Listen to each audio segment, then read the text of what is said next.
지금 보여드리는 저 그림을 여러분들이 많이 보았을 것입니다. 이 그림은 노르웨이 출신의 화가 뭉크가 그린 절기라는 제목의 그림입니다. 이 그림이 뭉크의 대표작이라고 합니다. 뭉크는 불안과 공포의 화가, 절망의 화가로 알려져 있습니다. 실제로 이 그림은요, 자신이 경험한 일을 형상화한 작품이라고 합니다. 한 번은 어느 날 두 친구와 함께 길을 걷다가 다리 위를 걷는데 붉은 노을이 지는 것을 보면서 그 노을이 피로 느껴지면서 심한 두려움에 사로잡혔었다고 합니다. 그래서 그가 가지고 있는 신경성이 도지면서 자신이 저기 얼굴이 헝클어져가지고 완전히 그냥 혈구처럼 놀란 그 모습을 보이고, 그 앞에 걷는 두 사람은 아주 자연스럽게 걷고 있는 모습, 그리고 그 옆에는 바다에 파도가 치는 그러한 모습을 보면서 불안을 느끼는 자기를 표현한 것입니다.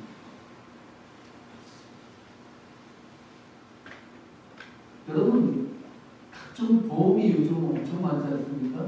어떤 사람은 가수들은요, 자기의 목소리를 보험으로 가지고 있어요. 왜냐하면 가수는 목이 생명이잖아요. 근데 목소리가 안 나와버리면 갑자기 끊기는 거예요. 그래서 이 목 때문에 보험을 드는 사람이 있고, 또 피아니스트는 손가락을 또 보험을 든다고 해요. 왜냐면 손이 잘못되면, 손가락이 잘못되면 피아노를 칠 수가 없어요. 처음에 보험이 생겨났을 때 많은 사람들이 그랬다고, 그걸 누가 들으면 그게 조금씩 망한다, 그렇게 말했거든요. 근데 현실은 어떻습니까? 지금 전 세계의 돈을요, 보험업이 거의 다 쓸어가듯이 많은 돈을 축적하는 것이 보험회사거든요. 어떻게 그 망할 거라고 말했던 그 보험회사가 이렇게 많은 성공을 거둘 수 있었을까요? 그 이유는 당연해요. 세상이 점점 더 발달할수록 인간은 불안에서 해방되는 것이 아니라 불안에서 태어나지 못하는 삶을 살게 되기 때문입니다. 어떻게 보면 인간의 삶과 불안은요, 뗄래야 뗄 수 없는 관계라고 할 정도로 불안은 우리의 삶에 익숙히 다가와 있습니다. 어떤 심리학자는요, 고대사회보다 현대사회가 더 불안을 느끼는 이유가 이렇기 때문이라고 말합니다. 고대사회는요, 계급이 정해져 있어요. 제가 노예로 태어났어요. 그러면 그 자식도 노예야. 쉽게 말해서 내 부모가 노예면 나도 노예예요. 걱정할 필요가 없어. 노예에 당첨된 거예요, 그냥. 그러니까 인생을 사는데 뭐 선택의 여지가 없는 거예요, 선택의. 근데 현대사회는 어떻습니까? 현대사회는요, 하나부터 열까지 다 선택을 해야 돼요. 선택해야 돼요. 그러한 불안을 늘 느끼면서 선택하는 존재들이 현대를 살아가는 우리들이라는 사실. 자신의 지위를 높이기 위해서, 자신의 가치를 더 높게 만들기 위해서 끊임없이 인간은요, 포장을 해야 돼요. 자기를 남에게 멋있게 보여야 돼요. 비록 멋있지 않더라도 멋있게 자꾸 포장을 해야 돼요. 왜? 남에게 자꾸 나의 가치를 높게 보여야 돼요. 그렇기 때문에 자신이 보는 자신의 나와 남에게 보이고 싶은 내가 다른 거예요. 남에게 보이시는 내가 다른 거예요. 그러니까 불안한 거예요. 그것이 보여지고. 유명한 연예인들이요, 유명해지고 나오면 그다음부터는 어떤 생각을 하는지 아십니까? 은둔 생활을 해요. 사람을 피해 다녀요. 왜? 만나면 뾰금 나거든요. 다 보이잖아요. 그렇기 때문에 보이지 않으려고 감축하면서 그렇게 인정세를 타고 돌아다니고 하는. 여러분, 그 자체가 스트레스 아닙니까? 아이러니하게도요, 지위가 올라가면 올라갈수록, 부와 명예가 높아지면 높아질수록 심리적으로 안정이 되는 것이 아니라 심리적으로 불안과 공포는 더 심각해진다는데 문제가 있는 거죠. 그래서 여러분, 유명 인사처럼 겉으로 보일 대로 화려해 보이고 대단해 보이고 남들의 부러움을 사는 사람들은요, 가서 한번 물어보세요. 행복한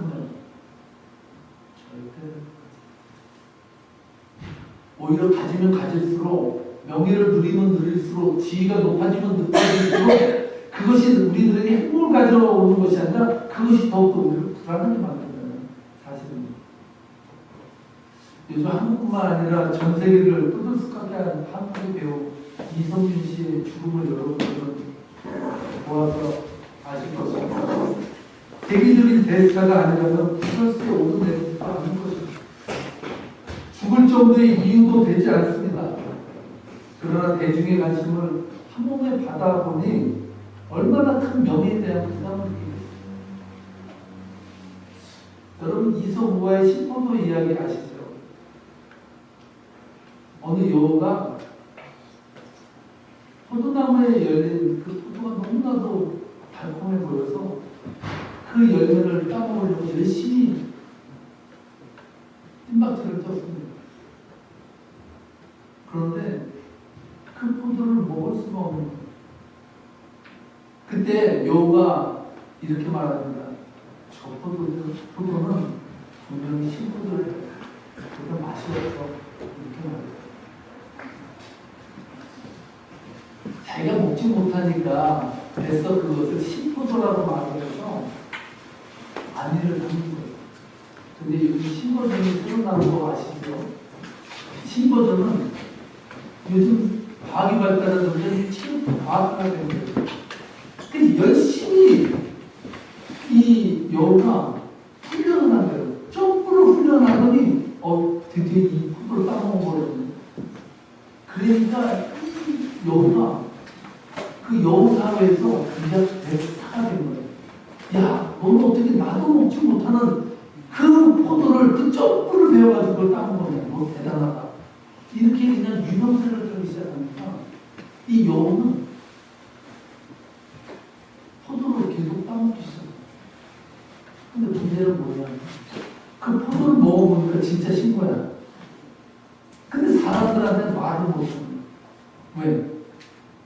다른 사람들 그것이 달콤하다고 생각해요. 이 여우는 다른 사람들이 자꾸 칭찬을 해주니까 그 칭찬을 받고 싶어서 계속해서 그 신포도를 따먹다가 위장병이 걸려가지고 죽어가는 이야기입니다. 여러분 세상의 지위와 명예와 물질이 이와 같은 건 아닙니다. 많은 사람들이 그래요. 명예와 부 한번 가져봐. 그것은 우리를 행복하게 하고 우리를 유토피아 세계로 인도해줍니다. 계속해서 세상은 우리에게 터져줍니다. 그렇기 때문에 세상 사람들은 끊임없이 부를 추구하기 위해서 밤낮으로 일하고 명예를 얻기 위해서 사람을 짓밟고 올라사는 거예요. 왜? 거기는 뭔가 우리가 획득해서 얻을 수 있는 행복이 거기에 있다. 많다면 정을 부리고 싶다고요. 재산과 지위가 많아지고 명예가 오게 되면서 정말 행복이 없어야 돼요. 그런데 명예는 얻으면 얻을수록 부는 누리면 누릴수록 더 허무해집니다. 솔로몬을 가리켜서요, 인류 역사를 힘들어서 제일 부자라고 합니다. 왜 그런지 아십니까? 아무리 이 세상에 부자가 할지라도 아내를 1000명을 거느린 사람은 없습니다.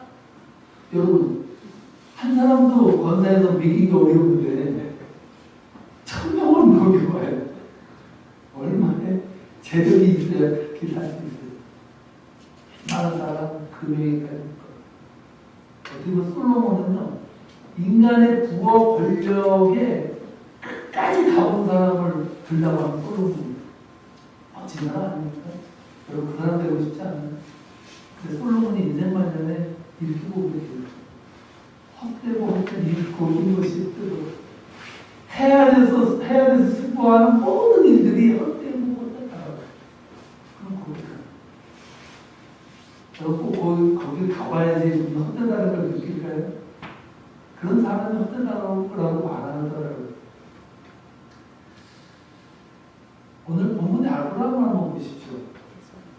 그가 어떤 업적을 이루었습니까? 가나안의 5나라가 싸워도 이기지 못했던 북쪽의 연합국은요, 아브라함은 많은 수도 아니에요. 자신이 거느린 318명을 데리고 갔는데 다 깨부신 거예요. 놀라운 것은요, 이 아브라함이 318명을 거느리고 북쪽의 연합군을 격파시켰다는 것도 놀라운데, 그 318명에게 몰락한 그 나라도 참 얼마나 미숙했습니까? 아브라함은요, 북쪽에 끌려갔던, 사로잡혔던 자신의 조카 롯을 데려왔을 뿐만 아니라 거기서 절품까지 다 얻어서 그가 승리하고 돌아왔을 때 오늘로 말하면 레드 카펫이 깔려버린 거예요. 아브라함이 오는 길에 소돔왕이 가가지고 축하한다고 가서 사절단처럼 가서 그 축하해줬다는 거죠. 여러분이 아브라함이라고 해도 자신이 이룬 업적이 대단한 것으로 여기고 여러분 우쭐대지 않겠습니까? 그리고 실제로 대단한 일을 한 것입니다. 그런데 가만히 생각해 보시죠. 물론 아브라함의 용맹과 투지가 있었기 때문에 318명이라는 그 적은 숫자를 가지고 북쪽의 연합군을 쳐서 갔겠죠. 그것도 대단한 믿음입니다. 그러나 아브라함의 승리에는 분명히 아브라함의 투지와 의지가 있었던 것이 아니라 아브라함과 함께한 하나님이 계셨기 때문입니다. 아브라함이 아무리 자신의 능력으로 이겼다고 할지라도 그것은 자신의 능력이 아니라 하나님이 부어주신 은혜였던 것입니다. 아브라함은 그것을 잘 알아요. 너무나 그것을 잘 알기 때문에 그는 자신이 승리했음에도 불구하고 그것이 자기에게 희열을 주고 행복을 가져다 준 것이 아니라 그의 마음속에는 보이지 않는 두려움이 쌓여 계시다. 아브라함이 어떤 상태에 있었는지 본문에서는 말하고 있지 않습니다. 그러나 오늘 본문 말씀 1절에 보면 하나님이 아브라함을 만나신 그 분위기에서 아브라함이 어떤 영적인 상태였을까를 엿볼 수는 있습니다. 다 함께 1절 말씀 함께 읽어보도록 하겠습니다. 이후에 여호와의 말씀이 환상 중에 아브라함에게 임하여 이르시되 아브라함아 두려워하지 말라. 나는 네 앞에 너희 주식이 큰 상승입니다. 하나님께서 아브라함에게 환상 중에 나타나셨어요. 나타나셔서 하시는 말씀이 야 두려워하지 마라. 아브라함아 너 지금 두려워하고 있어. 두려워할 필요 없어 라는 말이에요. 그렇다면 아브라함은 지금 어떤 영적인 상태예요? 대승을 거뒀음에도 불구하고 남들이 그를 우러러보고 대스타로 여김에도 불구하고 그의 마음속에는 두려움과 염려, 걱정이 더 없었다는 것을 보여주고 있는 거죠. 하나님은 우리의 인생의 모든 것을 아시는 분입니다. 그래서 하나님은 전지하시다 하나님이라고 말합니다. 전지하시다는 것은 모든 것을 알고 있어요. 우리의 머리털까지 세심받고 우리가 안고 일어선 걸 보고 우리가 어떤 영적인 상태인 것을 하나님이 바뀌어들어 보고 계십니다. 여호와의 말씀이 환상 중에 아브라함에게 임하였는데 그 말씀이 두려워하지 말라는 말씀이었다는 것입니다. 저는 오늘 본문 말씀이 얼마나 저에게 위로가 되는지 모르겠습니다. 아브라함이 예뻐 보이기까지. 왜냐하면 사람은요 동정상련이라고 자신과 처지가 비슷한 사람에게 매력을 느끼고 연민을 느낍니다. 요즘 한국에서 방송하고 있는 미스트로 3에 출연하여 가수 이미자의 노래 모정을 부리는 그 여자아이 꼬마가 있습니다. 이 애가 빈예서라는 아이인데 11살 아이예요. 아주 그 어린 나이에 그 여자애가 모정이라는 노래를 부르는데 진짜 엄마 같아요. 진짜 엄마의 마음으로 부르는데 사람의 애간장을 보게 해요. 저는 그 아이가 부르는 그 노래를 몇 번을 들었는지 가슴에 울리며 이 빈예설에는 아이는요 11살의 나이에도 불구하고 부모님이 이혼을 하셔서 할머니 품에서 자라는 사연이 많고 아픔이 많아요. 할머니가 갈 때는 용돈을 주는데 그 용돈도 제대로 쓰지 못하고 그것을 모아서 할머니에게 선물을 전달해 주면서 나는 할머니 때문에 산다. 할머니 너무 고마워라고 이 모종을 할머니에게 바치는 심정으로 불렀다는 거예요.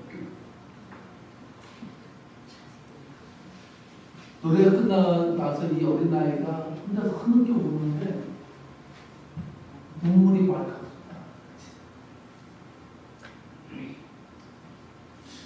아브라함이 예뻐 보이는 것은 그가 318명으로 연합국을 물리쳤기 때문이 아닙니다. 그렇게 용맹스러운 아브라함에게도 마음속에 두려움이 있어요. 여러분, 믿음의 조상이라고 용깨는 재주가 있습니까? 믿음이 아브라함이라고 해서 항상 믿음이 맨날 유지합니까? 아닙니다. 김 목사가 이렇게 단위에 섰다고 해서 제가 맨날 믿음으로 머릿속에 믿음이라고 해요. 여러분 그렇게 생각가지고 제가 다닙니까? 아닙니다. 인간은 두려움의 존재예요. 어떤 경우는 두렵기 때문에 인간이에요. 그 책 중에서 그런 책이 있지 않습니까? 불안하니까 인간입니다. 인간은 불안하죠. 끊임없이 믿음에 섰다고 생각하면서도 선만큼 불안해지는 거예요.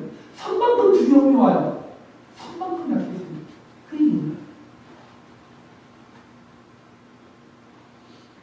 정상에 올랐다고 생각할 때 아브라함이 두려움에 떨고 있을 때 하나님은 그것을 아시고 환상 중에 아브라함에게 찾아오셨다. 저는 오늘 확신합니다.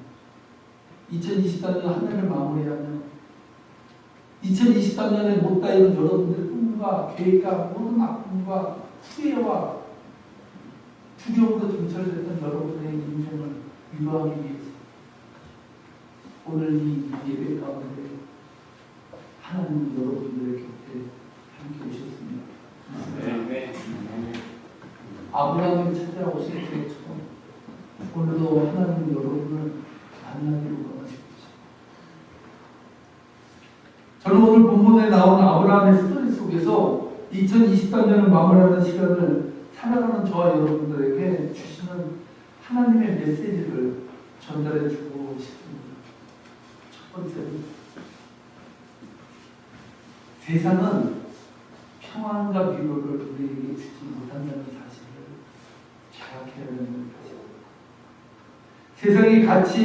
세상의 명예, 세상의 부로 평안과 위로를 소유하려고 하는 사람들은 인생을 불안과 공포 속에서 살아갈 수밖에 없다는 사실을 기억해야 된다는 사실입니다. 아브라함이 불안한 원인이 바로 여기에 있지 않았습니까? 세상에 인정받기 위해서는 자신의 존재감을 더 부각시켜야 되고 더 포장해야 되고 남에게 자기의 마음을 감추고 보여주지 말아야 돼요. 늘 좋은 것만 남들에게 보여야 되기 때문에 자신의 존재와 다른 또 다른 나를 발견하기 때문에 세상은 우리에게 평안과 행복을 가져다 주지 못합니다. 그렇기 때문에 인간은 세상 속에서 만족할 수 없다는 사실. 두 번째는 모든 위로는 하늘로부터 온다는 사실을 고백해야 된다는 사실입니다. 불안과 공포로 떨고 있는 아브라함에게 하나님은 찾아오셨습니다. 다시 한번 1절 말씀 함께 읽어보도록 하겠습니다. 이후에 여호와의 말씀이 상상 중에 아브라함에게 임하시되 아브라함이 두려워하지 말라. 나는 내 방패요 너의 지극히 큰 산으로니라. 아브라함아, 너는 두려워하지 말아라. 네가 두려워하는 이유가 무엇 때문이냐? 내가 너의 방패가 될 것이다. 방패라는 것은 무엇입니까? 적으로부터 날아오는 화살, 적으로부터 오는 공격을 막아주는 그런 도구가 방패입니다. 내가 내게 그런 방패가 될 것이다. 우리가 인생을 살아가면서 두려워하지 않을 이유는 내가 남들보다 다른 것을 소유했기 때문이 아니라 우리는 하나님을 소유한 존재가 되었다는 사실. 여기서 놀라운 단어가 있는데 나는 내 방패요. 그 다음에 너의 지극히 큰 상급이라고 합니다. 그게 뭔지 아십니까? 상급이? 너에게 주는 가장 큰 상은 이 세상의 부와 명예와 이 세상이 가지고 있는 가치가 아니라 바로 나야. 내가 너의 상이 되주겠다. 하나님이 내 인생의 상이 되주겠다는 거예요. 그런 자에게는 두려움이 없다는 거예요.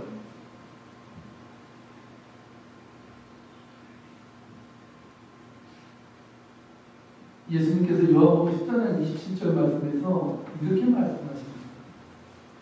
평안을 너에게 끼치노니 곧 나의 평안을 너에게 주노라. 내가 너에게 주는 것은 세상이 주는 것과 같지 아니하노라. 너희는 마음에 근심도 말고 두려워하지도 말라. 내가 너에게 평안을 주겠다. 내가 너희들에게 평안을 주겠다. 내가 주는 이 평안은 세상 사람들이 요구하고 욕망하는 그 평화가 아니다. 내가 주는 이 평화는 세상이 주는 것과 다르다. 그러므로 마음에 염려하거나 두려워하지도 마라. 라고 말씀합니다. 여러분, 이 세상을 살면서 여러분 어떤 상을 받기 원하십니까? 여러분 뭐가 되고 싶습니까? 여러분들은 그 명예와 그 목표를 위해서 끊임없이 달려갑니다. 그런데 가장 중요한 건 한 가지. 여러분들 세상에 뺏겨서는 안 되는 가장 중요한 한 가지. 희망사항은 하나님 안에서 진짜 평안을 누리는 법이에요. 세상은 거짓 평화로 가득 차 있습니다. 이 거짓된 평화를 획득하기 위해서 어떤 사람들은 마약까지 해요. 끝까지 가보고 싶은 열망과 큰 욕망이 있는 것이죠. 그것은 우리들에게 진정한 평화를 가져다 주지 못합니다.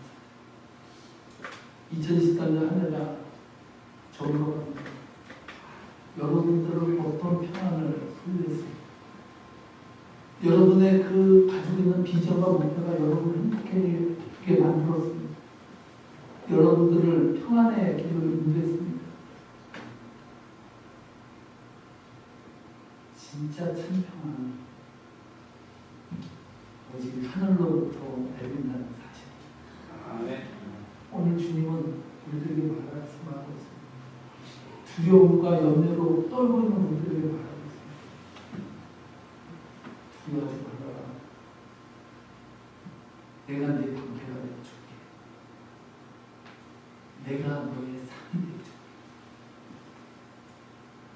오늘 이 은혜가 여러분의 인생 가운데 큰 변화로 이끄는 복된 삶이 되시기를 주님의 이름으로 축복합니다. 아멘. 축복합니다. 아멘. 기도하시겠습니다.